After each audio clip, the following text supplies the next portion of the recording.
Hi friends, welcome back. எல்லோரும் எப்படி இருக்கீங்க? இன்றைக்கி நம்ம வந்து பேக்கிங் கிளாஸோட 28th கிளாஸில் இருக்கோம். இன்றைக்கி சூப்பரான ஒரு ஸ்விஸ் ரோல் கேக் எப்படி பண்ணுறதுன்னு தான் காமிக்க போகிறேன். பிளாக் ஃபாரஸ்ட் ஃப்ளேவரில் சூப்பரான ஒரு கேக் ரெசிபி.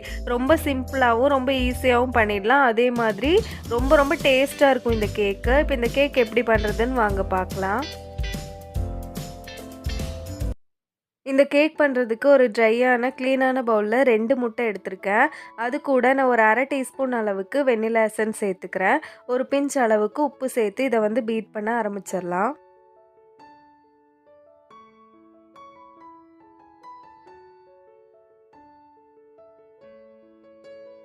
முட்டை பீட் ஆகிட்டுருக்க டைமில் நான் 1/2 கப்புக்கு கொஞ்சம் கம்மியாக பொடி பண்ணாத சர்க்கரை எடுத்திருக்கேன். அது கொஞ்சம் கொஞ்சமாக சேர்த்து நம்ம வந்து பீட் பண்ணிக்கலாம்.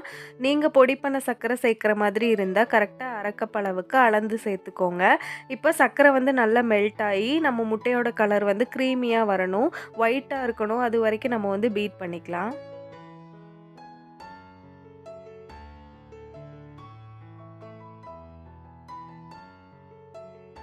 இப்போ ஒரு 4 நிமிஷம் வரைக்கும் நான் பீட் பண்ணிட்டேன். முட்டையோட கலர்லாம் சேஞ்ச் ஆகி வந்திருக்கு. இந்த டைமில் நம்ம வந்து ஆயில் சேர்த்துக்கலாம். நான் இங்கே 2 டேபிள் ஸ்பூன் சன்ஃப்ளவர் ஆயில் எடுத்திருக்கேன். அதை சேர்த்து நம்ம ஒரு 30 செகண்டுக்கு பீட் பண்ணிக்கலாம்.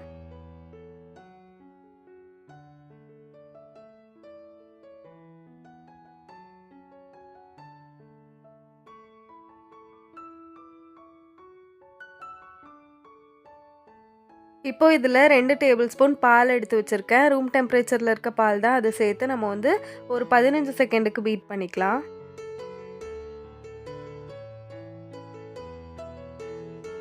இப்போ வெட் இன்க்ரீடியன்ஸ் எல்லாமே ரெடி ஆகிடுச்சு. அடுத்ததாக ட்ரை இன்க்ரீடியன்ஸ் சேர்த்துக்கலாம். நான் இங்கே 1/2 கப் அளவுக்கு மைதா மாவு எடுத்திருக்கேன். அது கூட 2 table spoon dark cocoa powder சேர்த்துக்கிறேன்.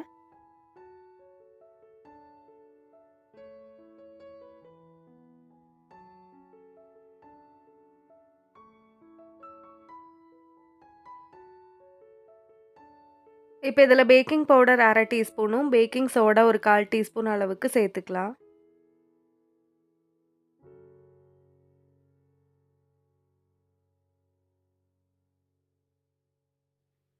இப்போ நம்ம கேக் பேட்டர் வந்து ரெடி ஆகிடுச்சு. அடுத்ததாக கேக் டின்னில் ஊற்றிக்கலாம். நான் இங்கே 8 இன்ச்சு ஸ்கொயர் கேக் டின் எடுத்திருக்கேன்.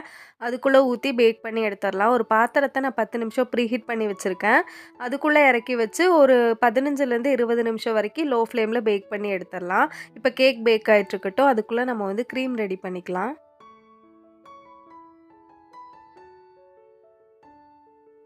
1/2 கப் அளவுக்கு விப்பிங் க்ரீம் எடுத்திருக்கேன். இதில் வந்து ஒரு 2 டீஸ்பூன் பவுடர் சுகர் சேர்த்து நம்ம வந்து பீட் பண்ணிக்கலாம்.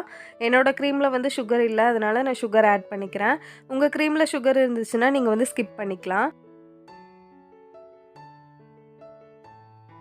இப்போ நம்ம கேக்குக்கு தேவையான விப்பிங் க்ரீம் வந்து ரெடி ஆகிடுச்சு. அடுத்ததாக சாக்லேட்டை வந்து கிரேட் பண்ணி எடுத்துக்கலாம். நான் இங்கே ஒரு பீஸ் டார்க் சாக்லேட் எடுத்திருக்கேன். அது ஒரு பீலர் வச்சு நான் கிரேட் பண்ணிக்கிறேன். இப்போ சாக்லேட்டை ஃபுல்லாக நம்ம வந்து கிரேட் பண்ணி முடிச்சதுக்கப்புறம் இதை வந்து நம்ம ஃப்ரிட்ஜில் வச்சிடலாம். அடுத்ததாக கேக்கை பார்க்கலாம். ஒரு 20 நிமிஷத்துக்கு அப்புறம் கேக் வந்து சூப்பராக பேக் ஆகி வந்திருக்கு. ஒரு ஸ்டிக் வச்சு குத்தி பார்க்குறேன்.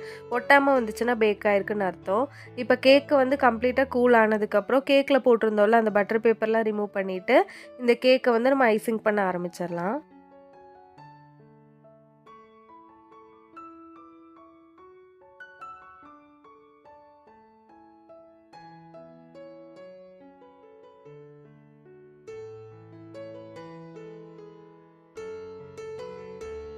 ஐசிங் பண்ணுறதுக்கு முன்னாடி ஒரு பட்டர் பேப்பர் மேலே வந்து இந்த கேக்கை வச்சு நான் ரோல் பண்ணி ஒரு சைடில் வச்சிட்றேன்.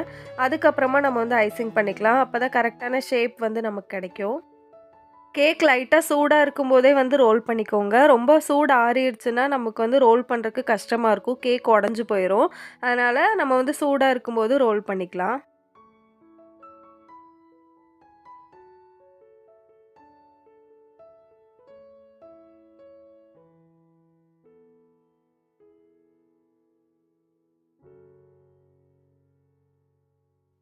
இப்போ கேக்கை ரோல் பண்ணதுக்கப்புறம் ஒரு 5 நிமிஷம் அப்படியே வச்சிடலாம். அதுக்கப்புறமா இந்த கேக்கை வந்து நம்ம ஓப்பன் பண்ணிக்கலாம். ஓப்பன் பண்ணதுக்கப்புறம் நம்ம வந்து ஐசிங் பண்ணிக்கலாம்.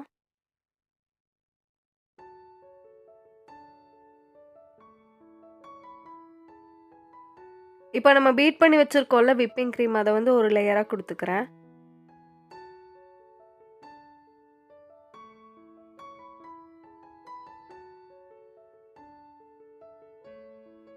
கேக்குக்குள்ள ஃபில்லிங்கா நான் வந்து ஸ்ட்ராபெர்ரி க்ரஷ் எடுத்திருக்கேன். அத சேர்த்துக்கிறேன். உங்ககிட்ட க்ரஷ் இல்ல அப்படின்னா, நீங்க ஜாம வந்து லைட்டா சூடு பண்ணீங்கன்னா லூஸ் ஆயிடும்.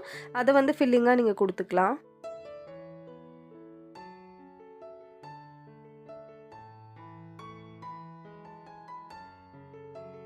இப்ப திரும்பவும் இந்த கேக்க வந்து ரோல் பண்ணிட்டு, இன்னொரு பட்டர் பேப்பர்ல நம்ம வந்து ரோல் பண்ணி வச்சிரலாம். கேக்க ரோல் பண்ணிட்டு ஃப்ரிட்ஜ்ல ஒரு 10 நிமிஷம் வச்சு எடுத்துக்கலாம்.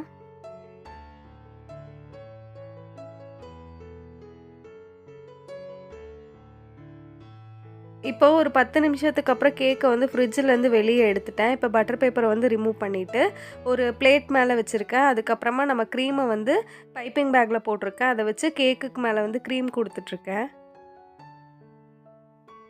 இப்போ ஒரு ஸ்க்ரேப்பரோ இல்லன்னா ஒரு ஐசிங் நைஃப் வச்சு இந்த கேக்குக்கு மேல இருக்க க்ரீம வந்து லெவல் பண்ணிக்கலாம். அதுக்கப்புறமா நம்ம ஃப்ரிட்ஜ்ல வச்சிருந்தோம்ல, அந்த பீல் பண்ண சாக்லேட் அத வந்து கேக்குக்கு மேல போட்டுக்கலாம்.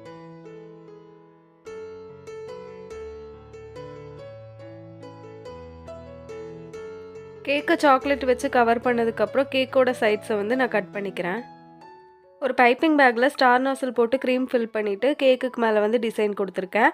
அப்புறமா செர்ரீஸ் வச்சு இந்த கேக்க வந்து டெக்கரேட் பண்ணியிருக்கேன்.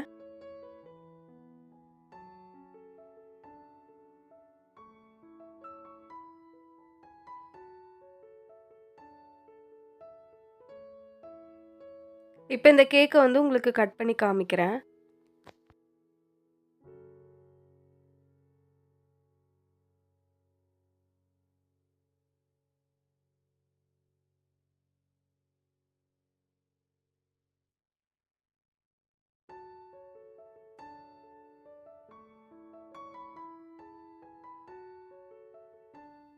அவ்வளோதான் ஃப்ரெண்ட்ஸ், நம்மளோட சூப்பரான, டேஸ்டியான, யம்மியான black forest Swiss roll cake வந்து ரெடி ஆயிடுச்சு. நீங்களும் இந்த கேக் ரெசிபிய கண்டிப்பா ட்ரை பண்ணி பாருங்க. பிளாக் ஃபாரஸ்ட் கேக் பிடிக்காதவங்க யாருமே இருக்க மாட்டாங்க. ரொம்பவே யம்மியா இருக்கும் இந்த கேக்கு. இந்த வீடியோ உங்களுக்கு பிடிச்சிருந்தது அப்படின்னா மறக்காம லைக் பண்ணுங்க. இதே மாதிரி என்ன வீடியோஸ் அடுத்து போடலான்னு நீங்க வந்து எனக்கு கமெண்ட் பண்ணுங்க. நம்ம சேனல இப்போ தான் ஃபர்ஸ்ட் டைம் பார்த்துட்டு இருக்கீங்கன்னு சப்ஸ்கிரைப் பண்ணலன்னா மறக்காம சப்ஸ்கிரைப் பண்ணி சப்போர்ட் பண்ணுங்க. அடுத்த வீடியோல பார்க்கலாம்.